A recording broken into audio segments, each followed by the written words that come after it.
Я Бургун Вікторія, город Новогрудок, 7 школа, 7 Б клас. Якуб Колос, Савось распустник.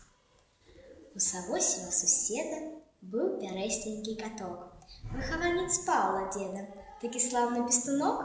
Нос чорнявий, хвост бялявий, задирастенький, кіптик-щипчик заграбастенький, лапки-драпки машастовые, а шерстиночки шелковые, губки-зубки однословые, вусы-русы потерчастые. Та спинка, як натинка вагинастая, вушки-слушки не мыляются, вочки в ночку запаляются. Ну таки каток хороший, як драпянка за 3 гроши. Ходил котик под мосток, ловил рыбку за хвосток. Потом деду ён на печи казки-байки ворковал. Белым хвостиком до речи тахты спелым отбивал. Котик с дедом жил сгоден, не сварылись за печь.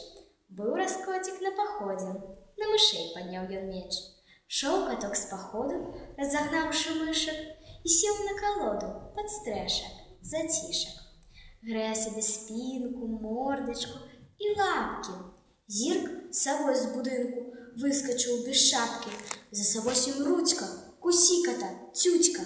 Котик бедный весь жахнулся, да на счастье был там плод, а при плоте дуб, и кот только фыркнул, миганулся и на дубе опынулся. Сел каток на дубок, каже забияки: «Ты, совой шалопай, меня не чапай, людскую собаку!» Не удалось совосю катка подкусить, и пришлось Антося на помощь просить.